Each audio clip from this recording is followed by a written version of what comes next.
Amigos queridos, envolvidos neste ambiente espiritual, mergulhados na sinfonia da natureza, que internece os nossos sentimentos, buscamos Jesus em nossas vidas. Se conosco, Mestre amado, envolva-nos em vibrações de paz e esperança. Que sejam nossos dias na terra direcionados a construirmos em nós o reino de Deus, este estado íntimo de harmonia com as sábias leis. Nossa vontade sincera, amigos queridos, é desenvolvermos a legítima fraternidade, de sermos uns pelos outros, de ombrearmos a estrada terrestre juntos.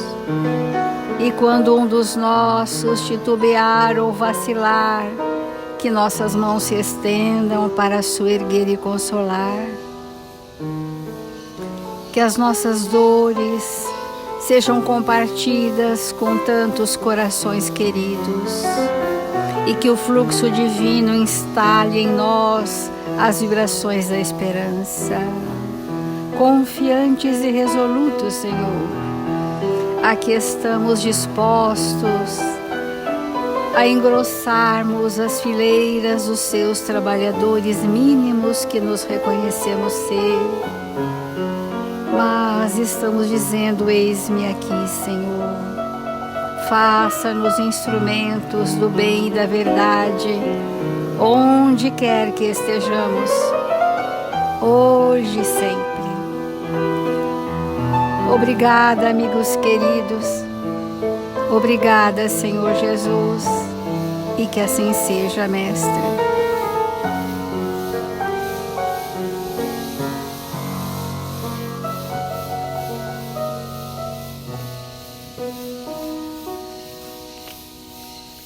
Do Evangelho segundo o Espiritismo, o capítulo Amar o próximo como a si mesmo, o egoísmo.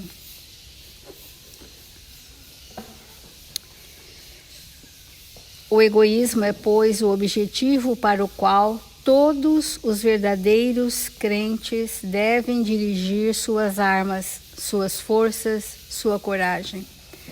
Disse-lhes coragem, porque é preciso mais coragem para vencer a si mesmo do que para vencer os outros.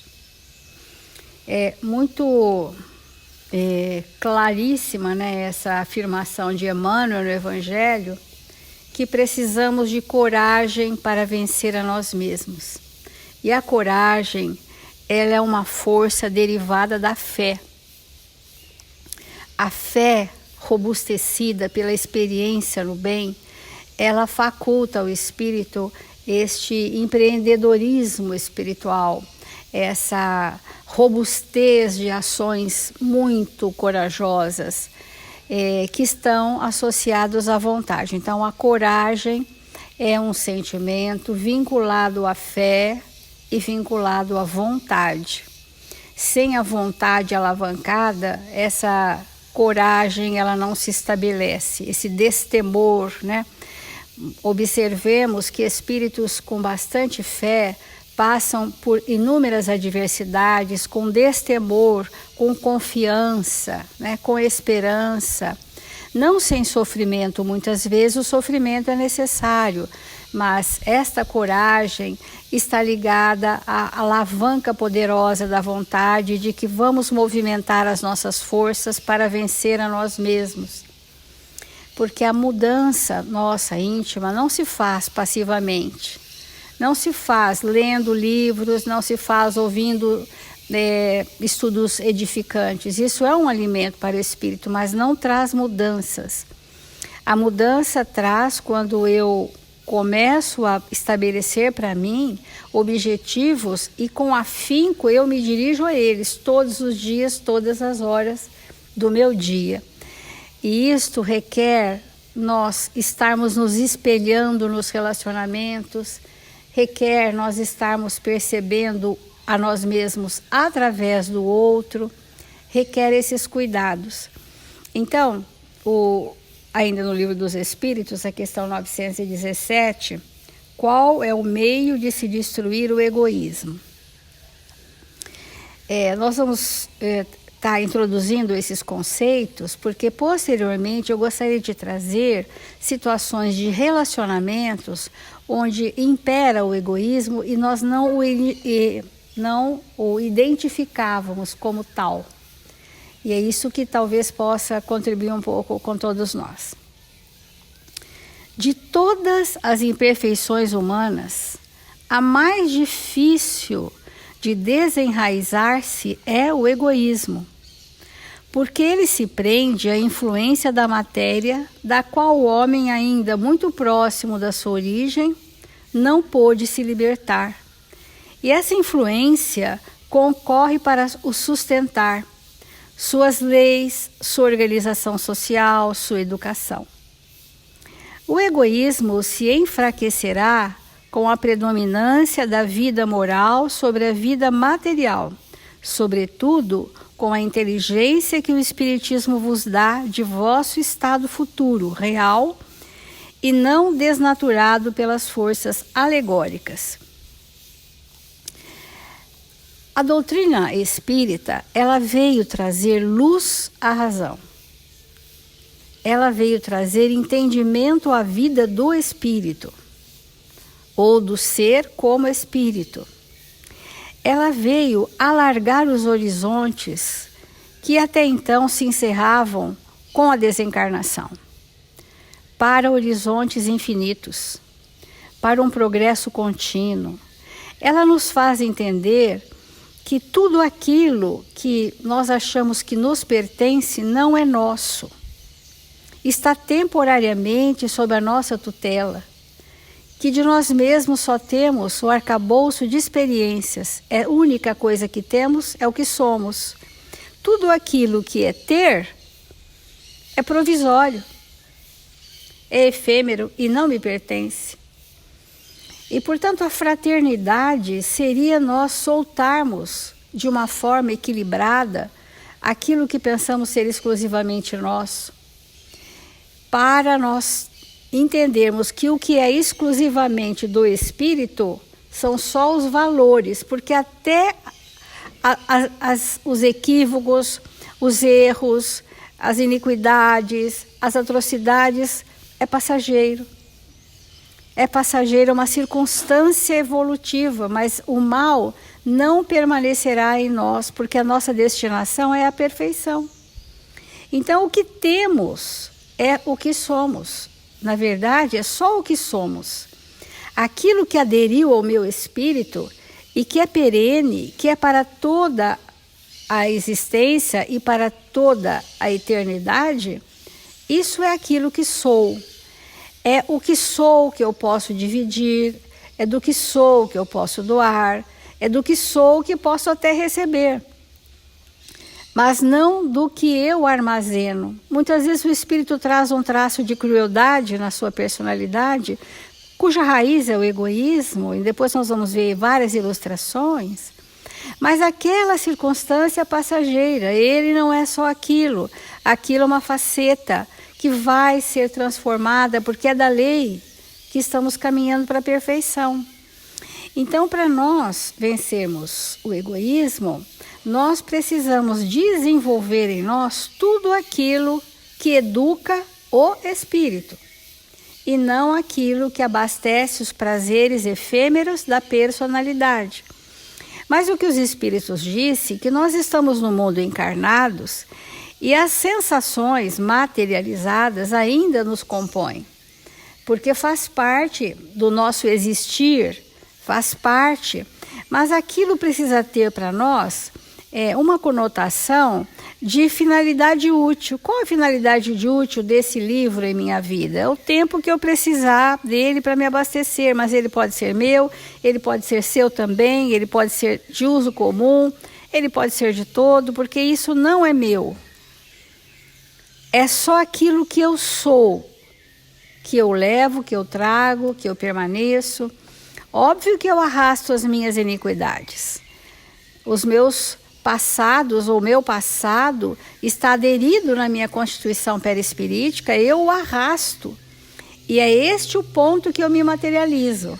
A densidade vibratória daquilo que sinto, que penso, que vivo, materializa meu perispírito. E quanto mais materializado o perispírito, mais predominância do prazer que me viciou e que nós estamos chamando de egoísmo.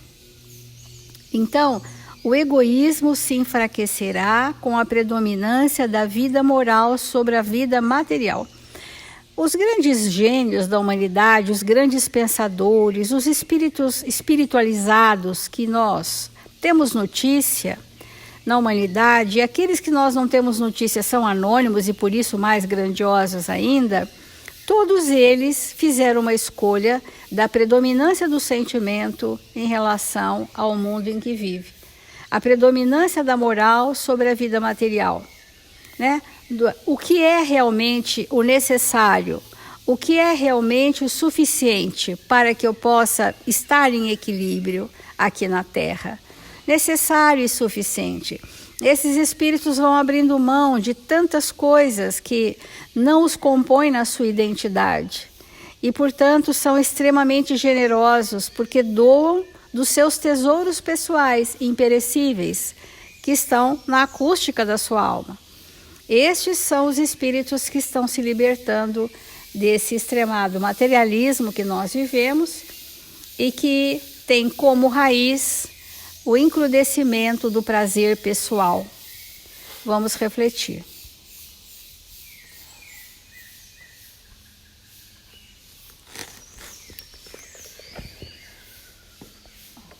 Esse tema do egoísmo e do orgulho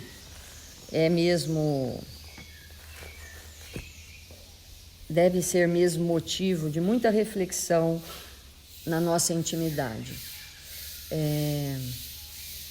Porque na medida que nós não temos um plano para nós mesmos de ir nos libertando dessas duas amarras do espírito, nós vamos vivendo em círculo, ou seja, nós nos movimentamos e ficamos no mesmo lugar que nós sempre estivemos. Então, nós estamos comentando um texto do item 12 do capítulo 11 de Pascal, em que ele diz assim: o egoísmo é a negação da caridade. Ora, sem a caridade não haverá tranquilidade na sociedade. Digo mais, nem segurança. Com egoísmo e orgulho, que andam de mãos dadas, haverá sempre um caminho para o mais sagaz, uma luta de interesses, onde são pisoteadas as mais santas afeições. Então, o que significa isso na nossa vida quando nós vemos, principalmente em família, o egoísmo pisoteando as mais santas afeições? Então vamos imaginar uma cena de uma família, de um marido, uma esposa, 3, 4 filhos, numa casa onde as crianças brincam juntas, riem, correm, compartilham o mesmo ambiente, aprendem aquela convivência e vai desenvolvendo ali entre eles um sentimento, uma bem-querança, um estado de amizade, porque quando Jesus quis falar para nós sobre a pureza de sentimentos, ele trouxe a imagem das crianças, porque as crianças elas brigam e em seguida elas já estão bem, elas se perdoam, elas esquecem rapidamente, elas não têm um raciocínio ainda bem desenvolvido para ficar presas a situações passageiras, né? A gente mesmo olha elas brincando e brigando, então a gente diz, não, amanhã elas já vão estar se entendendo, porque isso não é nada.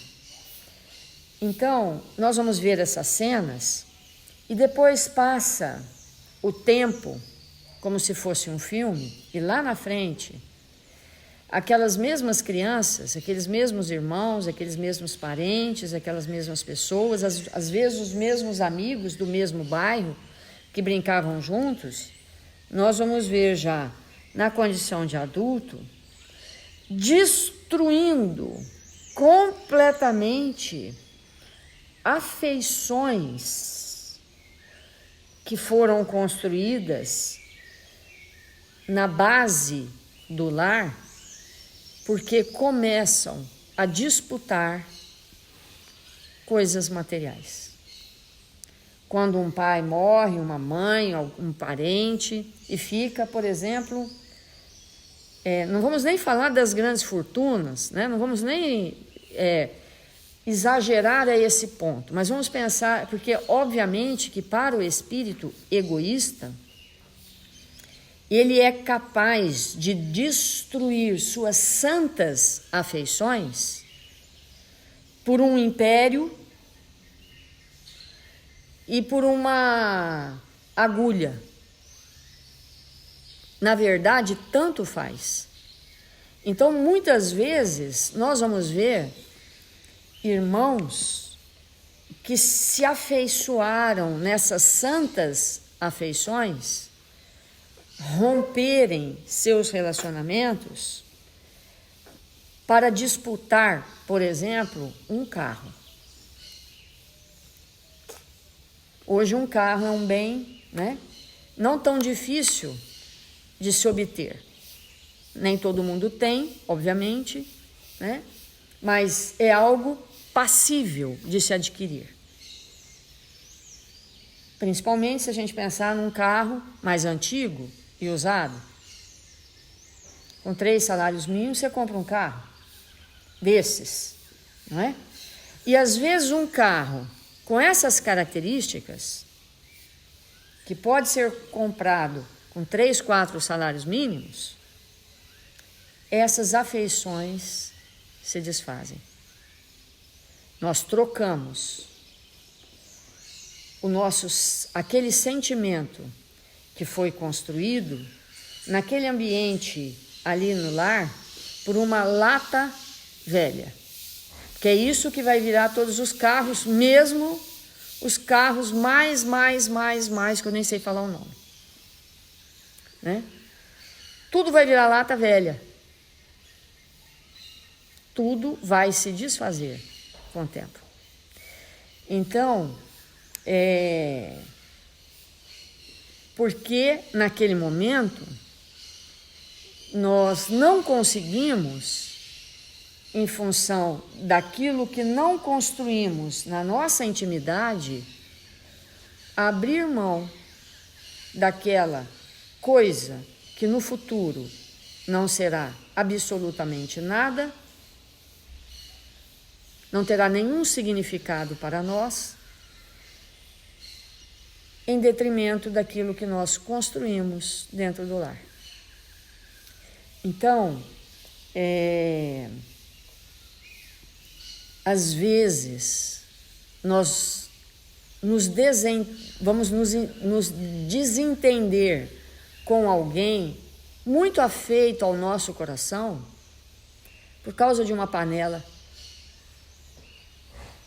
que a pessoa levou e não devolveu, por uma coisa que alguém pegou emprestado e quebrou, por coisas, sempre coisas, por coisas, né?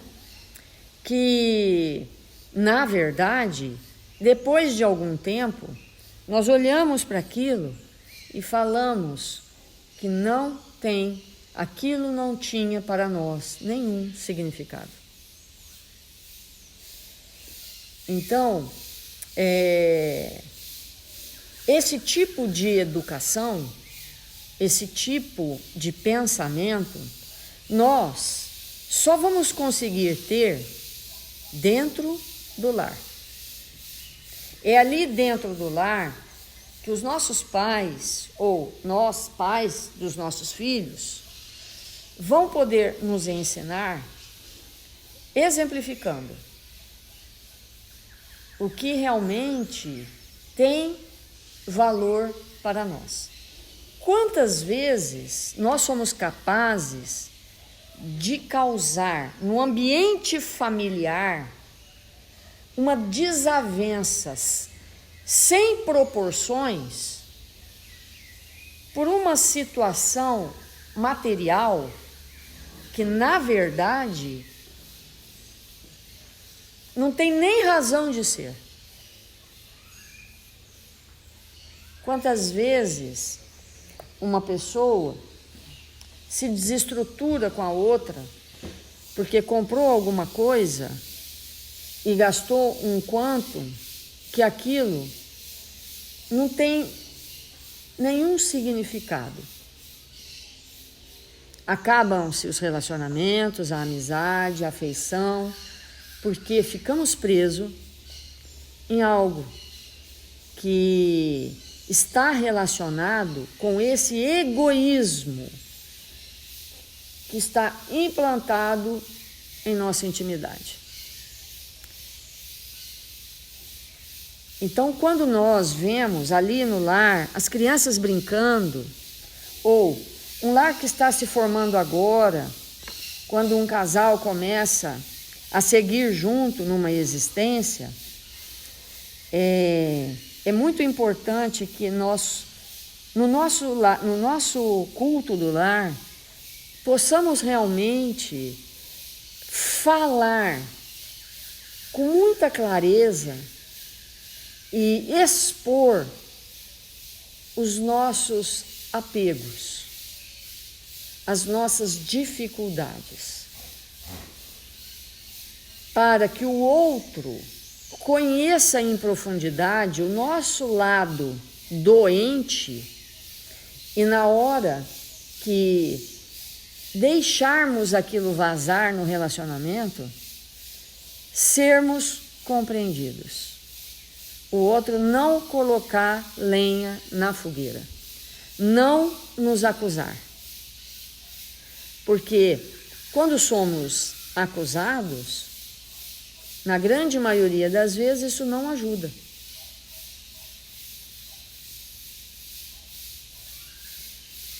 Mas, ao saber que o outro traz uma característica com essa especificidade, ao longo do tempo, no dia a dia, nós podemos auxiliar que aquilo, ao longo de 30, 40, 50 anos, amenize. Então vamos olhar para nós mesmos, né? E pensar assim, na nossa família consanguínea em primeira instância, houve em algum momento um distanciamento por conta do egoísmo? As nossas santas afeições foram abaladas por coisas?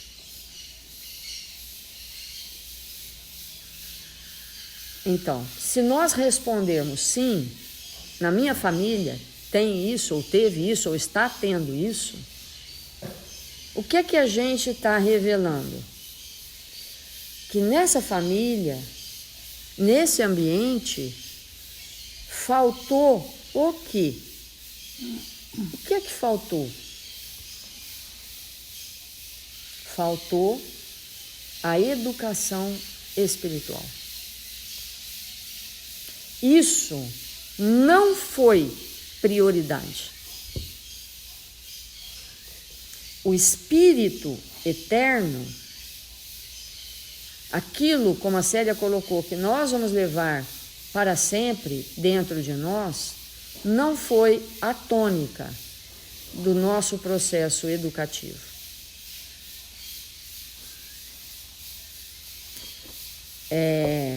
Lisandro, na Grande Espera, ele tem uma frase que eu acho espetacular, que ele diz assim: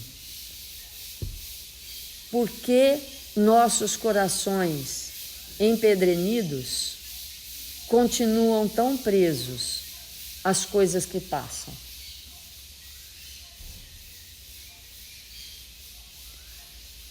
Olha a frase. Porque tudo isso que nós estamos falando,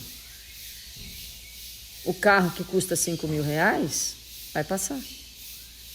Não importa se ele custa 5 ou 500 mil. Tudo isso vai passar. Né?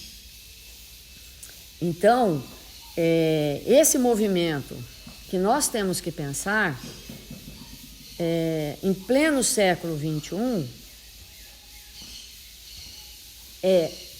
se temos vivido isso, e como vamos fazer para interromper esse tipo de vivência em nossas vidas, tornando nossos lares o modelo, o protótipo de uma sociedade verdadeiramente sustentável. Porque esse termo, né, sustentabilidade, como quase tudo que a gente ouve hoje na mídia e na sociedade, ela tem uma conotação muito material. Muito, muito, muito material. Porque, na verdade, a sustentabilidade que nós precisamos, como espíritos, é de outra natureza. Então, como vamos manter a sustentabilidade do nosso lar? Nós podemos pensar, então temos que trabalhar mais, né? Então temos que produzir mais, então temos que poupar mais. Mas é disso que nós estamos falando? Não, é de um outro paradigma. É o paradigma que Jesus nos trouxe. Vamos fazer a prece.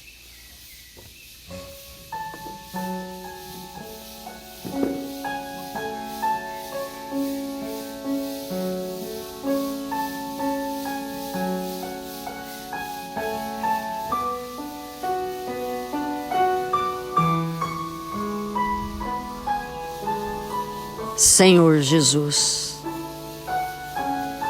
divino amigo das nossas vidas, mil vezes obrigada por esse momento tão especial em nossas vidas. Que as nossas santas afeições possam permanecer em nossos corações, muito além das coisas. Que nós não sejamos mais os espíritos egoístas de sempre. Que nós possamos nos transformar,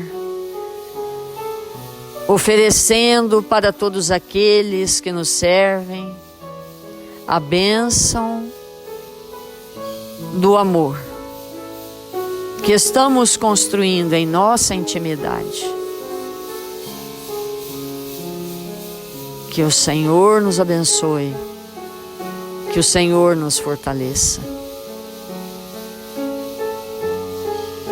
para que sejamos cada vez mais espíritos lúcidos e amorosos. Que o Senhor nos abençoe e nos fortaleça. Socorre, Jesus, todos os nossos irmãos registrados no caderno de vibração da nossa casa. Visita aqueles corações que se encontram doentes, enfermos do corpo e da alma, nos hospitais, nos lares, agitados, necessitados de paz e de amparo. E nós outros, Senhor, queremos orar pelo Brasil, por esta pátria amada, pelos brasileiros, onde quer que eles estejam, para que nós, unidos a Ismael, possamos oferecer do que temos de melhor, aonde quer que nos encontremos, que façamos da nossa parte, estendendo nossos corações àqueles que nos cercam. Que o Senhor nos abençoe e nos fortaleça, agora e sempre. Que assim seja.